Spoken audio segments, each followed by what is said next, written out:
பைசெப் curl பார்த்தோம். அதான் பேசிக்கான மூவ்மெண்ட் பைசெப்ஸ்க்கு. அந்த மாதிரி இன்னொரு வேரியேஷன் ஒன்று பார்ப்போம். அது என்னன்னா இன்க்ளைன் பைசெப் கர்ல். எதுக்கு இன்க்ளைன் பைசெப் கர்ல் போடுறோம் அப்படின்னா அது one of the bicep variation. அதே மாதிரி பைசெப் நம்ம கையில் வச்சுட்டு பின்னாடி வந்துடணும். உங்களுக்கு எந்த லெவல் ஆஃப் இன்க்ளினேஷன் வந்து கரெக்டா இருக்கோ அதை நீங்க வச்சுக்கலாம். சில பேர் இந்த லெவல்ல வச்சு போடுவாங்க, அதுவும் ஓகே. நல்லா போட்டா நமக்கு வந்து பைசெப் ஸ்ட்ரெச் கிடைக்கும். இது வந்து எப்படின்னா நம்ம கையை வந்து இப்படி டெட்டா விட்டுறக்கூடாது.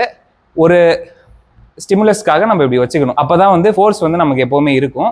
ஸோ நம்ம வந்து எல்போஸை வந்து ஃபிக்ஸ்டா வச்சுக்கணும். ஒரு இடத்துல நவுத்திக்கிட்டே போட்டா பைசெப் ஒர்க் ஆகாது. ஸோ எல்போஸை வந்து ஒரு இடத்துல ஃபிக்ஸா வச்சுட்டு பெஞ்ச்ல வந்து நம்ம ரிஜிடா இருந்துட்டு செஸ்ட் அப், எல்லா ஒர்க் அவுட்டுக்குமே செஸ்ட் அப்ல தான் இருக்கணும். ஸோ எடுத்துட்டு பைசெப்பை ஆக்டிவேட் பண்ணணும், அவ்வளவுதான்.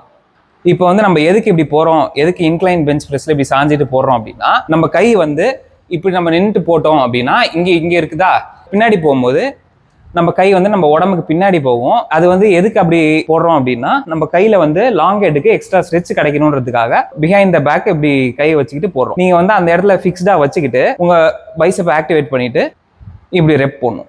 ஒரு கம்ப்ளீட் ரெப். எந்த எக்ஸசைஸா இருந்தாலும் ரெப் வந்து கம்ப்ளீட் ஆகணும். இது வந்து கான்சென்ட்ரிக், இது வந்து இசென்ட்ரிக்கும் முக்கியம்.